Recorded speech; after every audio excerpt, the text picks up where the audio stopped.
Hello everyone, I'm Kuniaki Saito. I'd like to introduce our work Pic2Word Mapping Pictures to Words for Zero-Shot Compose Image Retrieval. In this work, we propose a new task, Zero-Shot Compose Image Retrieval. In Compose Image Retrieval, the goal is to retrieve a target image given image and text as query. We can describe the details of target image by the query image and text. But the issue is that we have to build the dataset with a lot of triplets of query image, text, and the target image, which is very expensive. In this paper, we propose an approach to build a composed image retrieval model using only image caption dataset. Specifically, we propose to train the mapping network which maps image embedding into the word token. Then we feed it with the prompt text into the text encoder. Here are several examples retrieved by our approach. In this work, we propose the task of zero-shot composed image retrieval, where our goal is to train the composed image retrieval model without using the dataset-specific triplet. So we aim to build a model generalizable across diverse composed image retrieval tasks. We assume that we have access to the vision language model like CRIP, pre-trained with image text pairs. Such model should capture the relationship between image and text, which should be helpful in zero-shot image retrieval. Since our goal is to build a model generalizable across diverse tasks, we need to flexibly compose image and text. Then our idea is representing an image as a word token. If we are able to represent an image as a word token, we can compose the image information as text, which enables various and flexible modification of the image by using different text as query. Since we have pre-trained image and text encoder, the text encoder understands composition of diverse concepts, and two encoders understand the relationship between two modalities in the common embedding space. Then we can easily perform the retrieval task.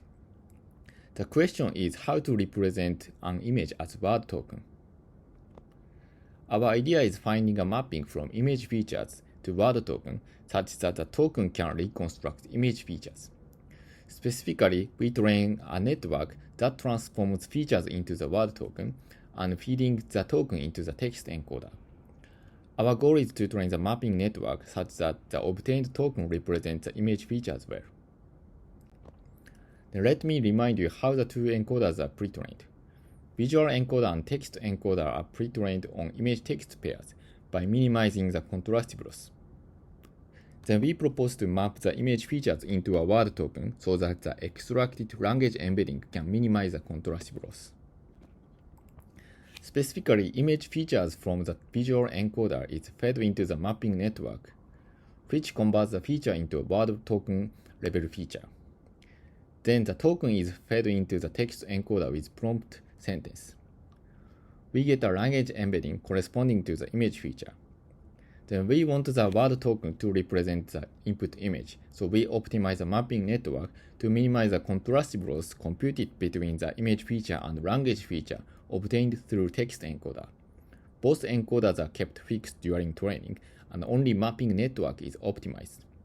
So in this way, we convert the image into a word token. One advantage of this training framework is that we do not require annotated data to train the mapping network. Only unlabeled images are necessary. We employ the images from CC3 million to train the model and apply it to diverse zero-shot composed image retrieval task.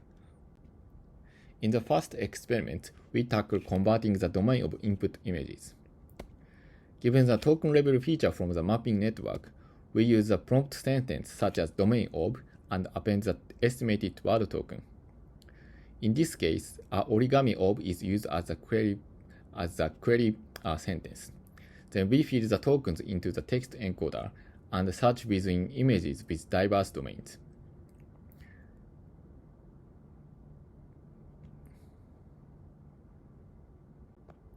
There are several qualitative results. I show the input image and domain description used as a query. Our approach correctly identifies both the domain description and the category of input image. Also, there are some failure cases, but they are not too bad considering that they correctly capture the domain and the class of object is not too different from the input image.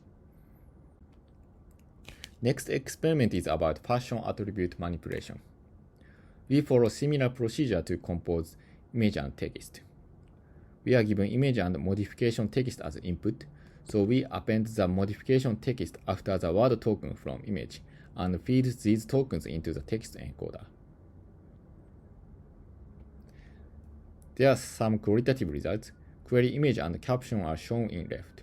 Result of each zero-shot approach is shown in the right. Our method performs well on modifying the attribute of input passion image. Finally, I'd like to show several interesting examples. The proposed method actually retrieves the unique guitar and person. Looks like the baseline captures that the query has the information of the person and guitar, but could not capture features specific to the input image. Also, some anime character images are correctly identified. During the training of our approach, we just use a fixed prompt, a photo of, but the estimated token seems to work flexibly to compose with diverse concepts. For more details of our approach and experiment, please visit our poster session or read our paper. Thank you for your attention.